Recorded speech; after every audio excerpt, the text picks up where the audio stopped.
Exams आने वाले हैं, अब बहुत कम टाइम बचा है। अभी कुछ टाइम पहले तो लग रहा था कि अभी का एग्जाम है, पढ़ लेंगे आराम से, लेकिन अब एग्जाम्स पास है। अब डर लग रहा है, टेंशन हो रही है कि इतने कम टाइम में इतना सब कुछ कैसे पढ़ेंगे। और मैं आपकी इस फीलिंग को अच्छे से समझ सकती हूँ। डोंट वरी फ्रेंड्स, इस वीडियो में मैं आपको बताने वाली हूँ 10 ऐसी टिप्स एंड ट्रिक्स जिनसे आप कम टाइम में इफेक्टिवली अपने एग्जाम की तैयारी कर पाओगे और टॉप मार्क्स भी स्कोर कर पाओगे। और हाँ, टिप नंबर 5 मेरी फेवरेट है और टिप नंबर 8 मोस्ट इम्पोर्टेंट है, इसीलिए उन्हें बिल्कुल भी मिस मत करना और वीडियो को एंड तक जरूर देखना।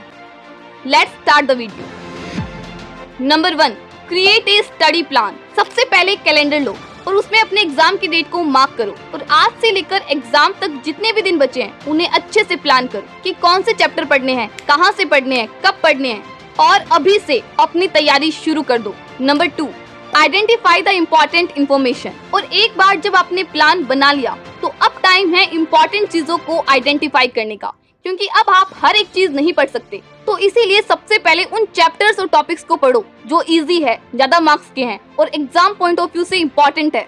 और इसके लिए सबसे इफेक्टिव तरीका है previous year question paper. At least last 5 year के प्रीवियस ईयर क्वेश्चन पेपर तो जरूर देखो, क्योंकि इससे आपको ये पता चलेगा कि कौन से चैप्टर के कौन से टॉपिक सबसे इम्पोर्टेंट है और आपको उन पर ज्यादा फोकस करना है। नंबर 4, हर दिन मल्टीपल सब्जेक्ट्स को पढ़ो। अगर आप एक ही सब्जेक्ट को पूरे दिन पढ़े जा रहे हो तो इससे आपका दिमाग थक जाएगा। इसीलिए ये ज्यादा इफेक्टिव है कि आप एक दिन में मल्टीपल सब्जेक्ट्स को पढ़ो। जैसे अगर 2 घंटे मैथ्स पढ़ लिया तो 2 घंटे केमिस्ट्री पढ़ लो, बजाय ऐसा करने के कि मंडे को केमिस्ट्री पढ़ोगे, ट्यूसडे को मैथ्स पढ़ोगे। इसके 2 फायदे हैं। नंबर 1, इससे आपको चीजें जल्दी याद होगी और नंबर 2, चीजें आपको लंबे टाइम तक याद रहेगी। अब बात करते हैं कि कौन से सब्जेक्ट्स कब पढ़ने हैं। अगर आप एक मॉर्निंग पर्सन हो, यानी कि सुबह जल्दी उठकर पढ़ते हो, तो मॉर्निंग में आपको उन सब्जेक्ट्स को पढ़ना है जो आपको थोड़े मुश्किल लगते हैं। आफ्टरनून में न्यूमेरिकल सब्जेक्ट्स को पढ़ो ताकि आपको नींद ना आए और लेट इवनिंग में उन सब्जेक्ट्स को पढ़ो जिन्हें मेमोराइज करने की जरूरत होती है। अब अगर आप मॉर्निंग पर्सन नहीं है, मतलब आप रात को पढ़ते हैं, तब मॉर्निंग में न्यूमेरिकल सब्जेक्ट्स को पढ़ो, आफ्टरनून में उन सब्जेक्ट्स को पढ़ो जो आपको थोड़े मुश्किल लगते हैं और लेट इवनिंग में उन सब्जेक्ट्स को पढ़ो जिन्हें मेमोराइज करने की जरूरत होती है। अब बात करते हैं मेरी फेवरेट टिप की। Number 5, keep a mistake book. ये एक ऐसी ट्रिक है जिसको मैंने अपनी 12th क्लास में हर सब्जेक्ट में यूज किया, चाहे वो फिजिक्स हो या केमिस्ट्री। मैंने क्या किया कि रिवाइज करते वक्त जब भी मुझे लगता कि ये फॉर्मूला या ये टॉपिक तो मैं पक्का भूलूंगी, तो मैं उसे एक नोटबुक या पेज में लिख लेती और एग्जाम से पहले तो उन्हें एक बार रिवाइज करके ही जाती। आपको भी ऐसा ही करना है। जो चीजें आप काफी बार याद करने के बाद भी भूल रहे हो या गलत कर रहे हो तो उन्हें लिख लो और एग्जाम से पहले तो इन्हें एक बार रिवाइज करके ही जाना है। इससे आप एग्जाम से पहले उन चीजों को लेकर भी कॉन्फिडेंट रहोगे जो आप बार बार भूल रहे थे। और लिटरली इस टिप को यूज करने के बाद आप सच में मुझे थैंक यू बोलोगे। नंबर 6, छोटे छोटे चंक्स में पढ़ो। 60 मिनट की सॉलिड पढ़ाई के बाद 10 मिनट का एक ब्रेक जरूर लो।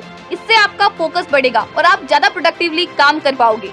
अगर आप सिर्फ चीजों को पढ़े जा रहे हो, सिलेबस कंप्लीट करे जा रहे हो, कॉपियां भरे जा रहे हो, लेकिन अगर एग्जाम टाइम पर आपको कुछ भी याद नहीं आएगा तो ये सब वेस्ट जाएगा। इसी प्रॉब्लम को टैकल करने के लिए आपको यूज करनी होगी टिप नंबर 7, मेक क्वेश्चंस। आपको क्या करना है, जब भी आप कोई टॉपिक पढ़ो तो हर टॉपिक में से 1 से 2 क्वेश्चंस जरूर बनाओ और एक बार जब आप 2-3 पेजेस के क्वेश्चंस बना लो तो उन्हें आंसर करने की कोशिश करो।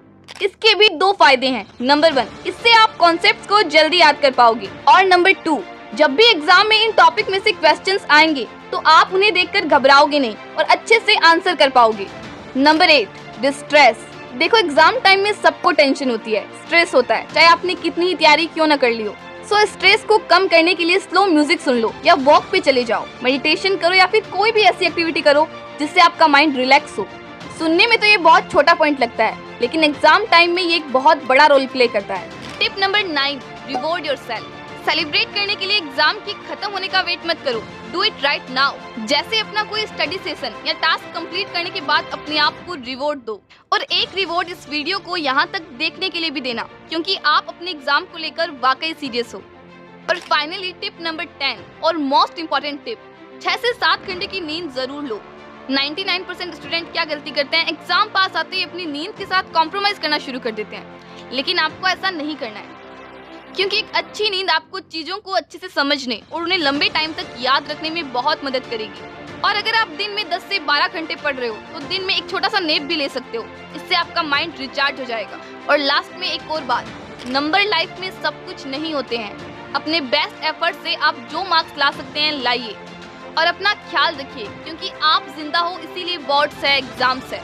एग्जाम है इसीलिए आप जिंदा नहीं हो। एग्जाम्स लाइफ का एक छोटा सा पार्ट है, इसे एंजॉय करिए और आगे बढ़ते रहिए। All the very best.